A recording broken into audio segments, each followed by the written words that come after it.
Assalamualaikum warahmatullahi wabarakatuh. Selamat datang kembali peserta didik. Di video kali ini kita akan kembali membahas tentang materi sejarah Indonesia di semester 3 ya. Jadi untuk kali ini kita akan bahas tentang latar belakang munculnya pergerakan nasional. Ya, jadi pergerakan nasional itu adalah sebuah abad baru, sebuah perlawanan baru dari bangsa Indonesia terhadap kolonialisme bangsa Barat. Ya, di mana nanti munculnya beberapa organisasi pergerakan nasional. Jadi sebelumnya kan kita telah belajar tentang gerakan daerah ya, dan gerakan daerah dengan gerakan nasional pun itu memiliki perbedaan. Nah, perbedaannya apa? Kita akan bahas. Ini ada perbedaan antara perjuangan sebelum dan sesudah tahun 1908. Jadi kalau untuk yang perjuangan sebelum tahun 08 itu disebut gerakan daerah. Sedangkan setelah tahun 1908 itu disebut gerakan nasional. Gerakan daerah yang ada di sini juga sebenarnya sudah kita bahas kemarin juga ya. Jadi Bapak tidak akan bahas terlalu rinci. Yang pertama di sini ada dipimpin raja atau bangsawan dan tokoh agama. Jadi setiap daerah yang melakukan perlawanan itu pasti dipimpin oleh tokoh-tokoh tertentu, yaitu tokoh dari kalangan bangsawan dan tokoh agama. Contohnya kan ada di Ponorogo, itu kan tokoh bangsawan. Sedangkan untuk gerakan nasional itu nanti dipimpinnya oleh orang-orang terpelajar. Nah, mereka-mereka ini sudah belajar, sudah mengerti tentang paham-paham seperti liberalisme, nasionalisme, sosialisme, dan lain-lain. Yang kedua yaitu bersifat kedaerahan. Jelas ya, kalau yang namanya setiap gerakan daerah pasti hanya untuk daerah tertentu. Kalau misalnya gerakan nasional itu sudah ada kerjasama, sudah ada koneksi antara daerah satu dengan yang lainnya. Misalkan Jawa Barat dengan Jawa Tengah, itu ada koneksi. Mereka bersatu untuk melawan penjajah. Yang ketiga, dilakukan dengan mengangkat senjata. Pasti yang namanya gerakan daerah selalu ada perang-perang. Ada perang di Ponorogo, perang Paderi, perang Makassar, dan lain-lain. Sedangkan kalau untuk yang gerakan nasional, itu bentuknya bukan cuma perang, tapi sudah diplomasi. Seperti membuat tulisan tentang kritikan, kemudian membuat orasi-orasi, atau bisa jadi tentang mogok kerja. Jadi contohnya kan membuat tulisan tentang kritikan pemerintahan Hindia Belanda. Nah, membuat orang itu sadar. Jadi pemerintahan Hindia Belanda ini sama sekali tidak ada untungnya bagi Indonesia. Yang keempat, itu terfokus kepada pemimpin yang karismatik. Kalau gerakan daerah kan, kalau misalnya pemimpin sudah ditangkap atau sudah tidak ada, maka perlawanannya pun akan hilang. Sedangkan kalau untuk yang gerakan nasional, bentuknya organisasi. Dan di dalam organisasi itu, pasti ada yang namanya pengkaderan atau kaderisasi. Jadi di dalam organisasi, setiap pengkaderan itu penting. Ketika pemimpin itu sudah hilang, maka harus ada penggantinya yang selanjutnya. Bukan hanya ketika pemimpin hilang, langsung udah hilang perlawanan itu. Enggak, tapi harus ada suksesor selanjutnya. Nah, inilah pentingnya yang disebut dengan kaderisasi. Dan bersifat reaktif atau spontan. Ketika ada perlawanan yang merasa merugikan, langsung perang. Sedangkan kalau untuk yang gerakan nasional, itu sudah jelas visi dan misinya. Yakni apa? Yaitu dengan Indonesia merdeka. Seperti itu perbedaan antara gerakan daerah dan gerakan nasionalnya. Nah, ini contoh gerakan daerahnya ya. Yang kemarin kan tergantung oleh pemimpin. Kalau misalkan pemimpin ini sudah hilang, berarti ya udah perlawanannya pun akan hilang. Contohnya kan ketika Patimura dihukum mati, udah hilang. Di Ponorogo diasingkan ke Makassar, ya udah berarti hilang. Kalau untuk yang gerakan nasional, itu bentuknya sudah organisasi. Ini pemimpin dari Budi Utomo, Sarekat Islam, ada PNI, ada Indische Party, juga ada komunis. Semua organisasi ini itu memiliki persamaan. Bahwa perlawanan itu tidak hanya dilakukan dengan mengangkat senjata, tidak perlu dengan perang fisik, tapi harus beradu pemikiran. Inilah yang disebut dengan gerakan nasional. Oke, masuk ke dalam bahasan yang pertama, yaitu lahirnya politik etis. Seperti yang sudah kita bahas sebelumnya, bahwa pemerintahan kolonial Belanda itu sudah menerapkan beberapa kebijakan. Seperti kebijakan Kulturstelsel, kemudian kebijakan politik ekonomi terbuka, Dan semua kebijakan itu tidak ada untungnya bagi Indonesia, hanya menguntungkan pemerintah kolonial Belanda. Ini nanti menjadikan adanya pro kontra di kalangan pemerintahan Belanda sendiri yang ada di Eropanya. Jadi di Belanda yang ada di Eropa itu nanti ada kaum humanis. Si kaum humanis ini nanti mengusulkan bahwa ketika Belanda menjajah bangsa Indonesia itu harus ada keuntungan juga bagi Indonesia, harus ada timbal baliknya. Belanda kan mengambil sumber daya alam sebanyak-banyaknya dari Indonesia, tapi timbal balik bagi Indonesianya kan tidak ada sama sekali. Nanti ada salah seorang dari tokoh humanis itu yang namanya Van de Venter nanti mengusulkan bahwa kita harus bisa memberikan keuntungan juga bagi Indonesia. Bangsa Belanda ini berhutang budi kepada Indonesia. Maka dicetuskanlah politik etis, atau orang-orang Belanda nyebutnya disebut Trias Van de Venter. Nah ini si Van de Venter itu ya, tokoh humanis yang berusaha untuk membuat tanah jajahan Belanda itu harus juga untung. Dan Trias Van de Venter ini, atau bisa disebut dengan politik etis, itu ada 3 poin. Yang pertama ada irigasi atau pengairan. Jadi Van de Venter ini melihat kalau irigasi ini sebagai tumpuan utama masyarakat Indonesia dalam perekonomian. Ekonomi Indonesia, terutama persawahan, harus diperbaiki. Yang kedua ada transmigrasi atau perpindahan penduduk. Jadi Jawa itu sudah mulai padat penduduk, makanya pemerintah Hindia Belanda berusaha untuk meratakan persebaran penduduk. Jadi yang dari Jawa pindah keluar Jawa. Kemudian nanti ada edukasi. Nah ini yang paling penting ya, edukasi pendidikan. Orang-orang Belanda ketika melihat Indonesia banyak yang buta huruf, orang-orang Belanda juga sadar bahwa kita juga perlu untuk mendidik orang Indonesia minimal bisa hitung, bisa baca, bisa nulis. Maka dari itu nanti didirikanlah beberapa sekolah. Ada sekolah-sekolah buatan Hindia Belanda. Sekolah-sekolah buatan Hindia Belanda ini ada 2 jalur. Ada sekolah untuk anak Eropa dan segelintir pribumi, dan ada juga sekolah untuk pribumi dan timur asing. Jadi kalau untuk yang pribumi di sini, ini tuh orang-orang benar-benar orang-orang yang terpilih. Orang-orang pribumi yang bisa sekolah untuk khusus orang-orang Eropa. Orang-orang pinter, orang-orang bangsawan, itu biasanya sekolah-sekolahnya di sini. Sedangkan kalau untuk pribumi di sini ya memang khusus untuk pribumi. Plus dan timur asing. Timur asing di sini itu termasuk orang Cina, orang Arab, pokoknya orang-orang non-Eropa. Orang India juga di sini. Untuk yang anak Eropa, sekolahnya ada yang disebut dengan ILS atau Europe Leger School yang 7 tahun. Kemudian ada HBS atau Horger Bagger School. Ini kalau yang ILS itu setara dengan SD. Kalau SD sekarang kan 6 tahun ya, tapi kalau dulu mah 7 tahun. HBS ini adalah sekolah menengah. Jadi sekolah menengah SMP dan SMA-nya itu disatukan, yang disebut dengan HBS. Nah ini untuk orang-orang Eropa. Kebanyakan dalam satu kelasnya itu mayoritas orang-orang Eropa. Sedangkan untuk orang-orang pribumi yang disebut dengan HIS, Holland Inland School, HCS, Holland China School, khusus orang Cina. Orang Belanda itu kan nyebut ke kita itu, nyebut ke pribumi itu kan disebutnya inlander ya. Jadi orang-orang pribumi itu disebutnya inlander, makanya ada Holland Inland School. Dari HIS nanti dilanjutkan ke Mulo, ini setingkat dengan SMP. Dari Mulo nanti dilanjutkan ke MS. Ya, MS ini SMA-nya, bukan anak muda Siliwangi ya.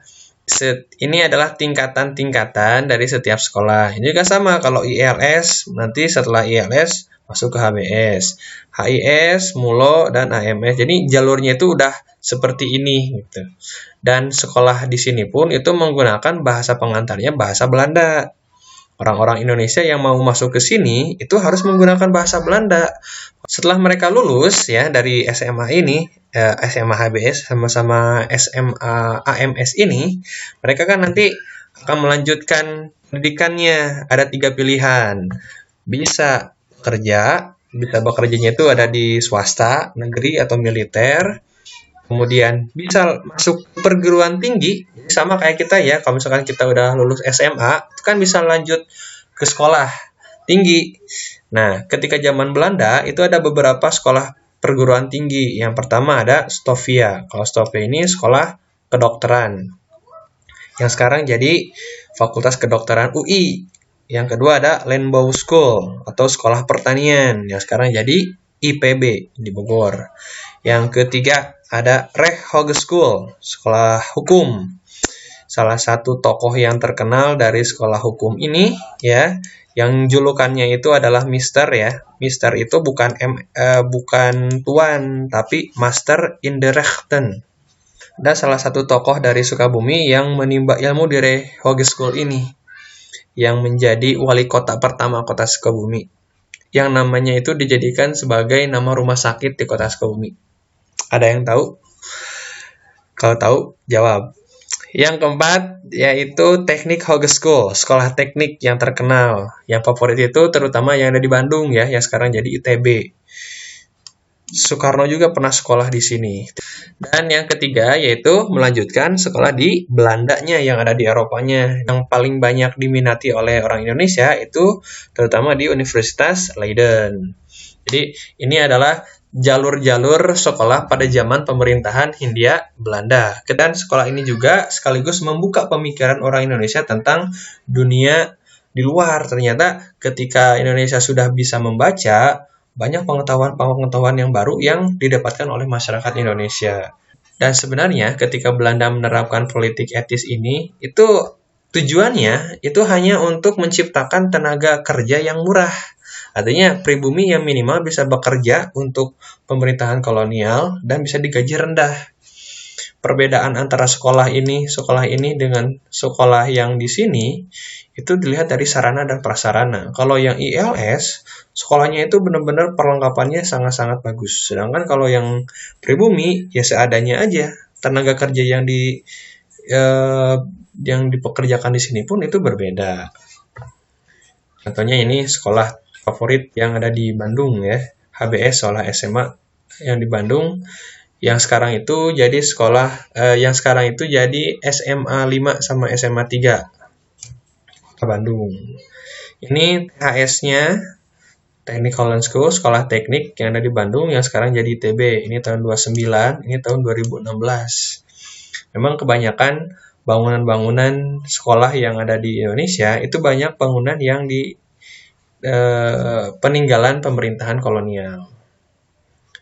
Jadi memang bangunan-bangunan yang ada di pemerintahan atau pendidikan itu banyak juga dari hasil warisan pemerintahan kolonial, terutama pendidikan ya, kayak ITB, kemudian UI, kemudian UPI juga, itu ada bangunannya peninggalan kolonial. Lanjut ke latar belakang munculnya masa pergerakan nasional. Jadi pergerakan nasional di sini itu nanti ada beberapa faktor yang melatar belakangi. Ada yang disebut dengan faktor internal dan ada faktor eksternal. Kalau internal adalah faktor dari dalam. Jadi mengapa bangsa kita bisa muncul pergerakan nasional itu ada kesadaran dari diri kita sendiri ya. Yang pertama ada penderitaan rakyat akibat kebijakan kolonial. Jelas ini mah. Yang kedua, munculnya golongan terpelajar akibat dari penerapan politik etis, ya seperti yang sudah kita bahas tadi. Pendidikan yang diberikan kepada masyarakat Indonesia itu kan memberikan wawasan baru. Mereka semakin tersadar bahwa ternyata kita adalah bangsa yang harusnya merdeka gitu.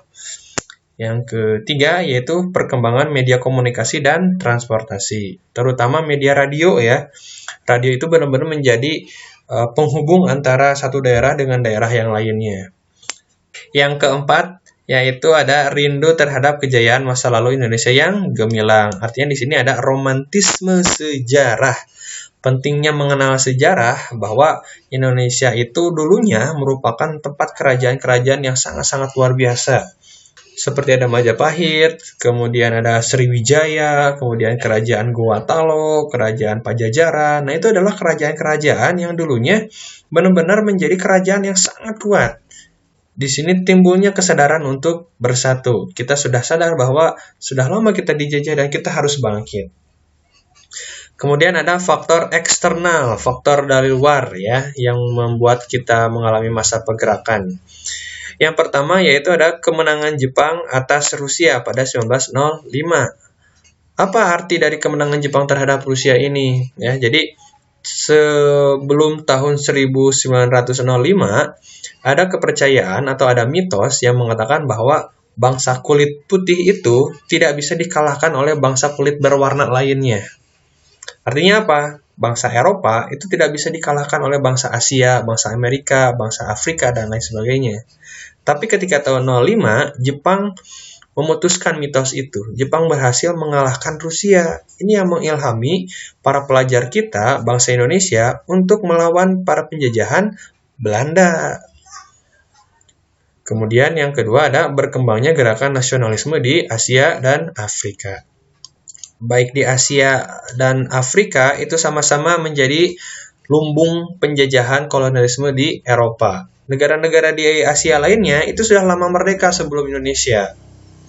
Dan yang keempat, masuknya paham-paham baru seperti liberalisme, nasionalisme, komunisme, demokrasi, dan pan-islamisme. Paham-paham baru ini itu memberikan wawasan baru bagi Indonesia. Contohnya kan ada liberalisme, paham kebebasan. Kita harus bisa menjadi bangsa yang bebas, tidak boleh dijajah. Dan yang paling pentingnya adalah paham nasionalisme, paham tentang persatuan, bahwa bangsa kita bukan bangsa Jawa, bukan bangsa Sunda, kita adalah bangsa Indonesia, bangsa yang sama-sama memiliki satu nasib dan satu sepenanggungan, sama-sama dijajah oleh Belanda. Oke, ini ada video tentang perkembangan keadaan Indonesia ketika zaman kolonial. Ya, jadi kalau kalian lihat ini ya, ini anak Indonesia pribumi yang sedang berjualan boboko atau barang-barang lainnya. Kemudian nanti ada orang Belanda yang membeli barang yang dijual oleh anak ini. Di sini nanti kita melihat perbedaan yang sangat kontras antara kehidupan orang Belanda yang berkulit putih ini, yang pakai baju putih ini, sama orang Indonesia ini. Ya, kalian perhatikan.